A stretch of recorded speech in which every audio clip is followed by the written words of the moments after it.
Então assim,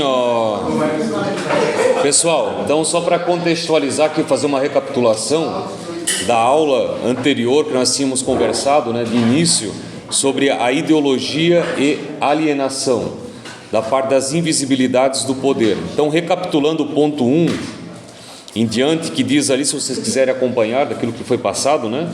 Não deu para contextualizar muito devido ao tempo, mas então o conceito de ideologia, né? Aquela perspectiva crítica, conjunto de ideias, valores, crenças e representações que são produzidas pela classe dominante de uma época com o objetivo de fazer com que os seus interesses particulares pareçam ser interesses de toda a sociedade.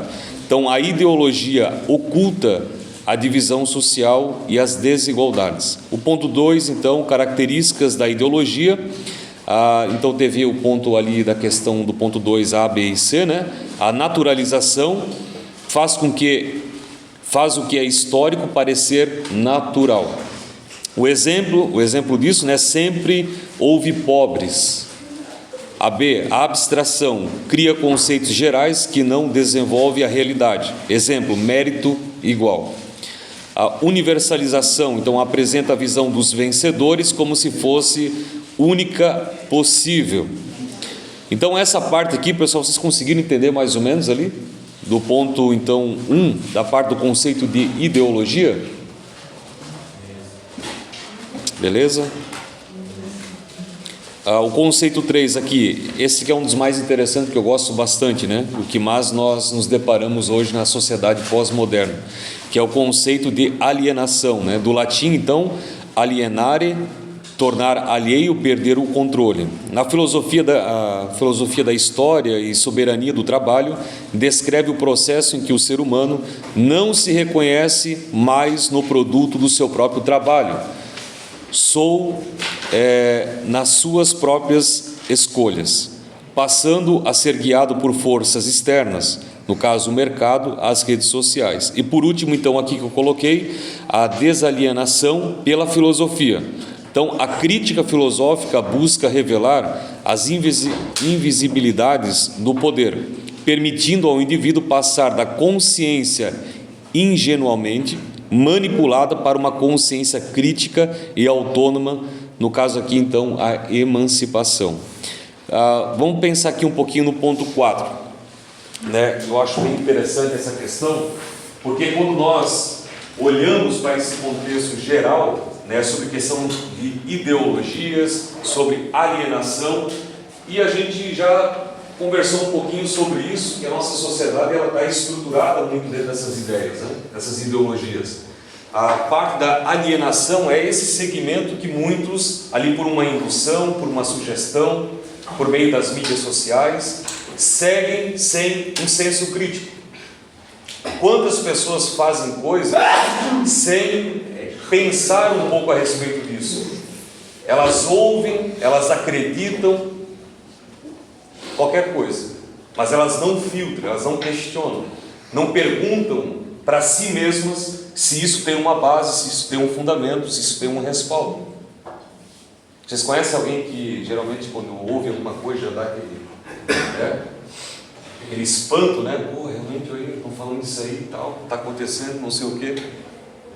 Ou será que a pessoa para pensar um pouco sobre isso? Como é que vocês se relacionam com vocês mesmos? Vocês ouvem as coisas e já dão credibilidade ou vocês questionam? Será mesmo? Será que tem procedência isso? Vocês dão aquela investigada? Tem aquela atitude filosófica de pensar um pouco sobre isso? Depende da situação.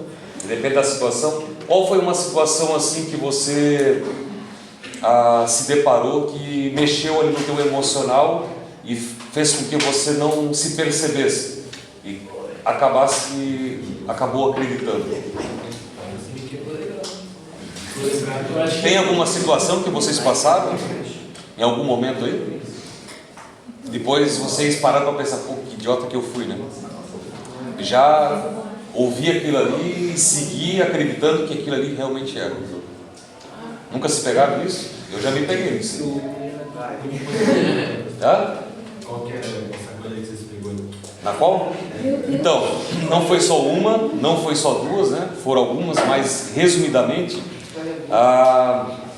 na minha época, né, quando eu era teísta, né, quando eu era uma pessoa que tinha uma crença religiosa, dentro do meio teológico, do mundo da teologia, existem várias interpretações a respeito da Bíblia, por exemplo, né? E dentro do mundo da teologia tinha uma linha chamada dispensacionalismo. Foi um movimento que surgiu lá nos Estados Unidos, que basicamente faz uma interpretação da Bíblia como dispensações. E eles basicamente têm uma visão futurista. Eles colocam a Bíblia como algo profético para o futuro, sobre acontecimentos. Então eles tentam pegar o jornal do dia a dia e encaixar com certas passagens da Bíblia, sobre acontecimentos. Então, por exemplo, situações apocalípticas, né, quando eu tinha mais ou menos 19, 18, uns 20 anos mais ou menos, eu estava muito inserido nesse ambiente, né? Eu dei credibilidade, por exemplo, a personagens, né, que basicamente no texto ali da Bíblia faziam uma interligação com acontecimentos naquele período, né? Pô, eu dei credibilidade àquilo ali. Passou o tempo, não aconteceu nada. Pô, que idiota que eu fui, né, cara? Eu fiquei pensando comigo mesmo. Comentei com os outros sobre essas coisas e depois, né, realmente isso ali era uma falácia, que é o que nós vamos entrar aqui agora. Opinião vezes argumento, questões de falácia, estrutura, né? Vamos entrar para um campo da lógica, que é muito importante.